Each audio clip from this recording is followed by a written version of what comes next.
Em outubro, a Unicamp sediaria o Fórum de Filosofia e Ciência das Origens. Sediaria porque o evento foi cancelado, segundo a instituição, pelos próprios organizadores. Alguns professores admitem ter pedido que a Unicamp retirasse o apoio institucional ao fórum.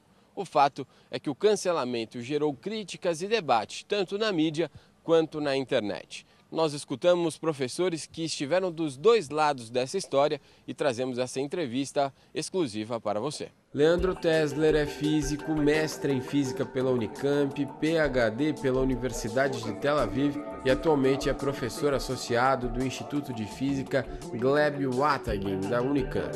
Foi um dos professores que se manifestou contrário à ideia de a Unicamp apoiar um fórum que colocasse o criacionismo como ciência.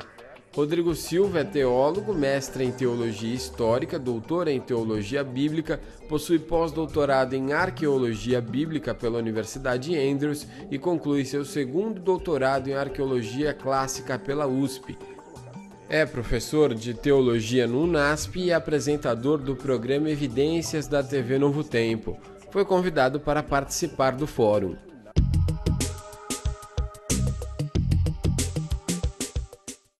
Eu achei que o cancelamento foi uma medida acertada. Eu fiquei surpreso por a Unicamp ter aprovado a realização de um fórum com esse conteúdo. E eu tive uma participação indireta no cancelamento. Eu, quando soube da existência do fórum, eu realmente enviei uma mensagem para a administração central da universidade, sugerindo que ela retirasse o apoio institucional ao fórum, porque eu achava que esse fórum não era adequado para ser um evento oficial da universidade. E, para minha surpresa, não só foi retirado o apoio, como o fórum foi cancelado, mas eu acho que foi uma medida acertada da Unicamp. O lugar para esse tipo de fórum não é na universidade. É lamentável que a Unicamp, uma instituição tão respeitada no Brasil, tenha cancelado um fórum de discussões. Veja bem, ali está uma universidade pública, que é mantida por impostos de pessoas de todo o Brasil, que na sua maioria, segundo dados do IBOP, são pessoas que acreditam em Deus. Então, uma instituição pública que proíbe Deus de ser discutido dentro do seu campus, não está exercendo o seu papel de coisa pública, de entidade que pertence a toda a comunidade. Uma comunidade que acredita em Deus é representada por uma minoria que não acredita em Deus e cerceia dentro do campus acadêmico aquilo que pode ou não ser tratado ali dentro. Foi uma atitude lamentável. E também lamentável do ponto de vista da filosofia de uma universidade, que deve ser um campo aberto ao saber e às discussões das mais variadas áreas. Eu sou professor do UNASP, Centro Universitário Adventista de São Paulo, e muitos colocaram: por que o UNASP não deixa ter um fórum totalmente defendendo o evolucionismo? Existe uma diferença entre o UNASP e o Unicamp. Veja, o UNASP, como a PUC, o Mackenzie, outras instituições particulares, tem uma filosofia própria. Neste caso, são instituições confessionais. Do ponto de vista acadêmico, o UNASP também tem que dar a oportunidade para que os seus alunos conheçam os dois lados da moeda, que conheçam mais de uma opção, mesmo aquelas contrárias à filosofia do UNASP. Contudo, para continuar uma instituição como a filosofia, ele tem que deixar claro qual é o seu carro-chefe, qual que é a sua linha pedagógica. Como a PUC, por exemplo. A PUC, até o nome já diz, é uma instituição católica. Eu não devo esperar na PUC que eles ali escrevam um documento contrário ao Papa. Seria ridículo isso. Ela deixaria de ser PUC, mesmo permitindo que os seus alunos tenham acesso a uma informação diferente da Igreja Católica, ela ainda é católica. No caso da Unicamp, ela não é de nenhuma instituição, ela é leiga. Mas veja a posição dos ateus. A Unicamp é laica, ela é leiga. E por ser leiga, a religião não pode entrar ali. Espera aí. Se a religião não pode entrar ali porque ela é leiga, ela já não está sendo leiga, ela está sendo censuradora. Ela está sendo aquela que cerceia o que pode entrar ali ou não pode entrar ali. Ora, o laicismo invoca não apenas a religião, mas também o ateísmo. Todos devem ter o direito de discutir as suas ideias dentro da Unicamp, porque ela não é católica, presbiteriana, adventista, ela é pública. Mas a partir do momento que ela, sendo pública, cerceia pessoas da sociedade a discutirem ali uma ideia ou outra, ela deixou de ser pública para se tornar setorial, para se tornar uma faculdade confessionalmente ateísta.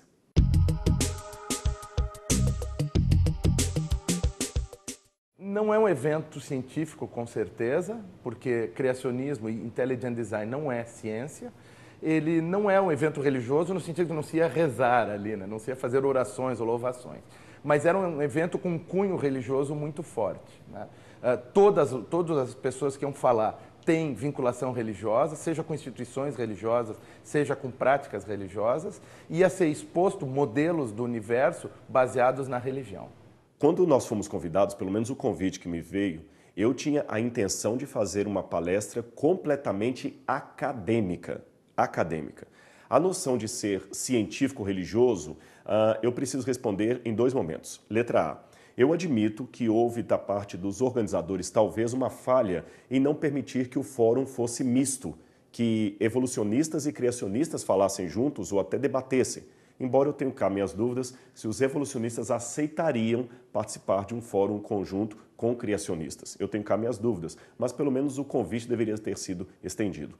Num segundo momento, é bom dizer o que é ciência. Eu explico. Porque, para alguns, ciência pode ser entendida num conceito mais amplo, toda a organização do conhecimento humano. Os que assim entendem, compreendem que ciência é algo que abarca letras, filosofia, psicologia, teologia e, por que não dizer, criacionismo. Mas há outros que dizem que não, que a ciência é algo mais restrito, ligado a método experimental de laboratório, onde você pode fazer a análise de um dado num tubo de ensaio, repetir um processo obtendo os mesmos resultados. Se eu entender ciência nesse sentido mais restrito, então ciência realmente exclui filosofia, teologia, letras, psicologia. Ciência se restringe à física, química, biologia. Nem a matemática seria bem considerada uma ciência, mas sim uma linguagem a serviço da ciência. Então, em primeiro lugar, é bom saber o que é ciência para quem está montando o conjunto. Se é o sentido mais amplo, o sentido mais restrito. E uma nota importante nesse momento. Este debate do que é ciência, se é mais amplo, se é mais restrito, se a psicologia e a filosofia são incluídas nela ou não, não é um debate de religiosos versus científicos, é um debate da própria academia como um todo. Afinal de contas, existe ou não a chamada ciência humana? A área de ciências humanas. Existe ou não essa área? A partir disso, então, sim, eu posso dizer. Se estou trabalhando com um conceito mais amplo de ciência, sim, o encontro seria científico, no sentido que eu estaria apresentando uma filosofia com um viés científico. Se estou tratando de um conceito mais restrito, não seria científico, seria um encontro apenas filosófico. Mas, repetimos, este debate é mais amplo, ele extrapola o universo das igrejas. Até uma pergunta que eu fiz e não tive a resposta dada aos ateus seria o seguinte: eles argumentaram muito que não aceitariam discutir criacionismo dentro da Unicamp porque criacionismo não é ciência. Eu presumo que eles estão com um conceito mais restrito de ciência laboratorial, e eles têm razão. O criacionismo, nesse sentido, não é ciência, porque eu não posso provar Deus num tubo de ensaio, eu não posso repetir em laboratório como Deus criou o universo. Mas aí eu tenho 2 observações. Letra A. Se eu não posso discutir o criacionismo ali porque ele não é ciência, também não posso discutir filosofia, nem psicologia. Deveríamos fechar esses departamentos da Unicamp, porque também não são ciência. Letra B. Se eu não posso provar o criacionismo num tubo de ensaio, também não posso provar o evolucionismo, porque eu não tenho como repetir o processo do Big Bang perante testemunhas, obtendo os mesmos resultados. Eu não tenho como obter em laboratório os milhões de anos supostamente necessários para a evolução humana para dizer que realmente eles foram testemunhados, verificados, repetidos e analisados para longe de qualquer questionamento. Então, nesse aspecto, eu digo, seria um encontro científico? Depende do contexto ou do conceito de ciência que cada um adota. A ciência é uma criação humana, é uma grande empreitada da humanidade para entender o universo que nos cerca, a realidade que nos cerca. Existe uma realidade e a ciência tenta entender essa realidade. E com isso ela tem instrumentos para responder desde as questões mais fundamentais dos seres humanos, de onde viemos, para onde vamos, para que estamos aqui, né? Até coisas mais mundanas, desenvolver tecnologia. Toda a tecnologia contemporânea é muito baseada na ciência, é muito baseada no entendimento da natureza e dos mecanismos que funcionam na natureza, né? Isso não tem, na minha opinião, uma interface muito forte com a religião. A religião está aí para resolver nossas inquietações espirituais. Tem pessoas que acham um caminho, tem as grandes religiões monoteístas, tem religiões politeístas, tem pessoas que, como eu, recusam religião. Quer dizer, eu preferi não ter uma religião, mas eu acho que isso é uma opção de cunho pessoal. A teoria da evolução é o que nós temos de melhor para descrever a biodiversidade hoje. Eu faço essa ressalva, eu não sou biólogo, eu não estou capacitado para falar sobre teoria da evolução, mas como cientista eu entendo quanto ela é ciência. Quer dizer, ela busca evidências, e as evidências estão por aí, desde registros fósseis, até a biodiversidade, até a estrutura do DNA, que é uma coisa que nós descobrimos há pouco tempo, há 50 anos se conhece a estrutura do DNA. São todos indícios que fecham no modelo que foi proposto há 150 anos para descrever isso. Criacionismo, ao contrário, ele usa as sagradas escrituras judaico-cristãs como uma evidência da realidade. Então ele busca, em geral, adaptar ou entender tudo o que existe a partir das escrituras. Então começam a acontecer algumas discrepâncias com o que nós temos. Por exemplo, se foi Deus que criou os animais e as plantas e os homens, não tem espaço para evolução. Então tem variantes de criação. Tem gente que diz, não, realmente tem microevolução, adaptação, mas não tem especiação. Bom, há indícios muito fortes que tem especiação. Isso é algo que nós não vamos reproduzir em laboratório nunca, porque são processos que levam muito tempo. Talvez, por sorte, no nosso tempo de vida ainda aconteça uma especiação. Mas o fato da gente não conseguir ver no laboratório não significa que essas coisas não ocorram. O meu melhor exemplo, eu trabalho com estrutura eletrônica de materiais, eu sou físico de materiais. Eu nunca vi um elétron, nem eu nem ninguém, os elétrons são invisíveis, mas nós sabemos que eles estão ali, nós sabemos como é que eles se comportam, nós podemos fazer previsões sobre o comportamento deles. Então, isso é uma outra característica da ciência. Como ela propõe modelos, ela pode fazer previsões. O criacionismo não consegue fazer previsões, porque tudo vem das Sagradas Escrituras.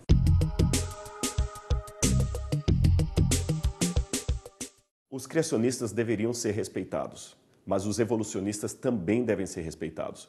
Eu sou tremendamente contra argumentos ad hominem, como a gente diz em filosofia, ou seja, argumentos que ao invés de discutir a ideia, ataca a pessoa que está defendendo a ideia. E dos dois lados temos maus exemplos, eu devo confessar isto. Há muitos religiosos também que falam do evolucionista com desdém, que tratam o ateu como se ele fosse um leproso, um estuprador de menores, um homem que bate na mulher. Não, há ateus que tinham uma disposição para a fraternidade tremenda. Por exemplo, Betinho. Betinho era ateu e foi um dos maiores sociólogos do Brasil, inclusive nas atividades de assistência social. Eu chego a dizer que Betinho podia até não acreditar em Deus, mas o seu amor pelo próximo era tão grande que eu digo que Deus acreditava no Betinho.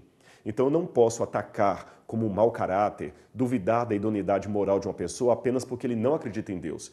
Eu não sou juiz de ninguém. A própria Bíblia falou para não julgarmos. Nesse aspecto, então, os criacionistas não têm o direito de atacar o evolucionista ou responder à ofensa contra ofensa. De igual modo, eu gostaria que os evolucionistas também nos respeitassem, também entendessem que nós temos a nossa capacidade intelectual, acadêmica, e isto, infelizmente, não está acontecendo. Mesmo correndo o risco de ser chamado de anacronista, eu diria que nós estamos vivendo de novo a era medieval. Naquela época, a igreja, a instituição eclesiástica, acabava ditando as regras do saber. Se você discordava da igreja, você estava fora, estava queimado, era um herege. Hoje, a igreja foi substituída por essa nova ciência neo-ateísta, um setor da ciência neo-ateu que quer manipular as rédeas e quer ditar os dados, as regras e dizer que você só pode ser considerado acadêmico, cientista, se andar com a cartilha deles. No passado, você seria um herege. Hoje, você é um desqualificado. Na verdade, o processo não mudou muito, mas em ambas as situações, medieval e atual, ela é lamentável. Eu acho que o que perturba muito os cientistas em relação ao criacionismo é o que nós chamamos de pseudociência, quer dizer, criar todo um modelo com roupagem de ciência, mas que não está baseado na prática científica. Então, a ciência estabeleceu uma série de procedimentos para validar os seus resultados. Por exemplo, o que nós usamos muito é a publicação dos resultados em periódicos científicos. Sempre que a gente tem um resultado científico, nós submetemos ele para publicação em revistas, em periódicos especializados, alguns de muito prestígio, e esses trabalhos vão ser lidos por outros cientistas, que nós chamamos de revisão por pares. Normalmente 3 pessoas precisam aprovar para dizer, não, isso é relevante, deve ser publicado.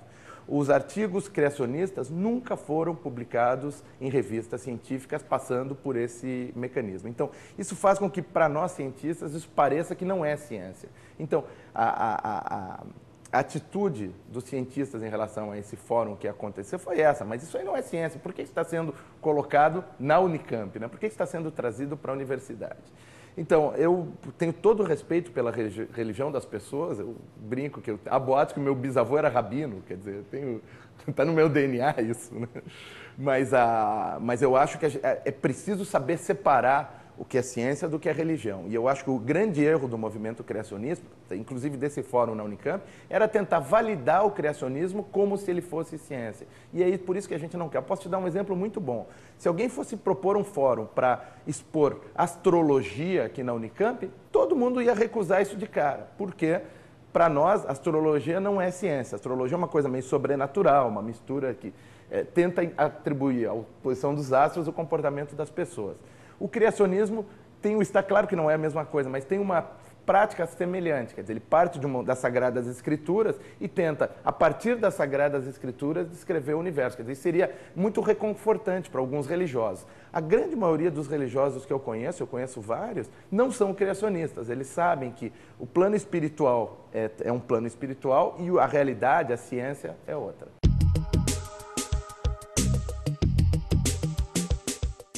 Eu acho que o criacionismo pode acrescentar alguma coisa na medida em que ele aparece como um fenômeno sociológico, né? Mas não para trazer argumentos científicos. Quer dizer, claro, eu acho que o criacionismo é um fenômeno sociológico, me chama muito a atenção que um grupo importante de pessoas não só acredite nisso, mas acredite tanto nisso a ponto de escrever o que vem escrevendo, ter um movimento organizado, né? Então, isso é um fenômeno sociológico interessante, como tem vários outros fenômenos sociológicos. Agora, o que está errado, de novo, é tentar mostrar que a evolução está errada. Na ciência, a gente pode até mostrar que uma teoria está errada, né? Em física, na minha área, há pouco mais de 100 anos, houve uma revolução. Se inventou a mecânica quântica e a relatividade. São dois conceitos novos que revolucionaram a ciência. Então, trazer conceitos novos é uma coisa muito importante. O criacionismo não traz conceitos novos. Ele coloca em dúvida alguns processos envolvidos na evolução, mas não propõe um modelo novo, a não ser o que está nas Sagradas Escrituras. Então, não é o caminho da ciência esse, não é o caminho acadêmico esse. Não é um assunto relevante para uma discussão científica dentro da universidade. Enquanto discussão sociológica, é possível que isso seja relevante, mas isso tem que ser colocado dentro da sociologia. Tem um outro problema que eu acho que é muito importante, que é essa história. Como o criacionismo tem uma componente religiosa muito forte, as pessoas defendem isso como defendem a sua religião. E tem um velho ditado em português que não se discute religião e futebol não se discute, né? Então, eu não me sentiria muito à vontade para discutir as convicções religiosas das pessoas. Eu acho que isso é uma coisa que as pessoas têm direito e é algo de fora o íntimo. A fogueira das vaidades ainda é uma tentação muito forte, mesmo e especialmente para acadêmicos. Muitos professores acabam não perseguindo o ideal pedagógico de fazer do aluno um ser pensante. Ele prefere fazer do aluno um repetidor das suas próprias ideias. Há professores que querem a todo custo fazer discípulos e admiradores, mas não seres pensantes. Eu acredito que se um fórum desse fosse colocado, os alunos seriam postos sobre duas teorias diferentes, sobre duas cosmovisões diferentes, ou talvez até três, porque o design inteligente não é necessariamente criacionismo. E nós daríamos a oportunidade de deixar o aluno pensar por si mesmo, tomar as suas próprias conclusões. Eu estarei de fato perseguindo o ideal acadêmico e universitário de fazer do aluno um ser pensante, alguém que pode refletir, analisar e tirar conclusões por si mesmo, e não apenas alguém que repete aquilo que eu, como professor, coloco em sala de aula. E a grande lição, o grande divisor d'águas que a Unicamp perdeu a oportunidade de oferecer seria demonstrar aos alunos que acima das divergências de ideias, de opiniões e de crenças estaria a ética, o respeito mútuo e a solidariedade. Os alunos viriam ateus e crentes, evangélicos e não evangélicos, criacionistas e não criacionistas, opostos discutindo de maneira clara, com educação, discordando com classe. A Unicamp, infelizmente, perdeu uma boa oportunidade de mostrar aos alunos o que é discordar com regra, com etiqueta e com educação.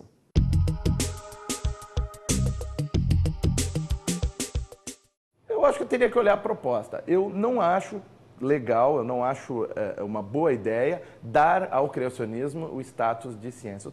Aliás, é tudo isso que eu tenho dito desde o início dessa grande movimento, é que criacionismo não é ciência e, portanto, não deve ter o status de ciência, não deve ser tratado pela universidade como ciência.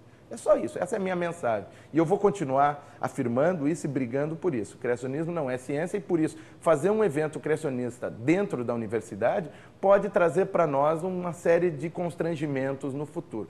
Para ilustrar isso, as melhores universidades do mundo são universidades protestantes. Yale, Princeton, Harvard, só para citar os Estados Unidos, Cambridge. Eu conheço bem essas 3 americanas que eu citei. Nessas universidades não existe espaço para criacionismo, mesmo tendo um departamento de teologia, que a Unicamp não tem, Princeton não tem, mas Yale e Harvard tem. Tem um departamento de teologia onde eles discutem assuntos ligados à religião e à expressão religiosa. Nenhum deles jamais abriu espaço para criacionismo. Então, nas universidades protestantes dos Estados Unidos, não tem espaço para esse tipo de discussão. Por que na universidade pública do Brasil haveria? Se houver um novo convite, estamos à disposição. Afinal de contas, eu tenho que mostrar que eu, apesar de não acreditar na evolução, presumo ser uma pessoa evoluída.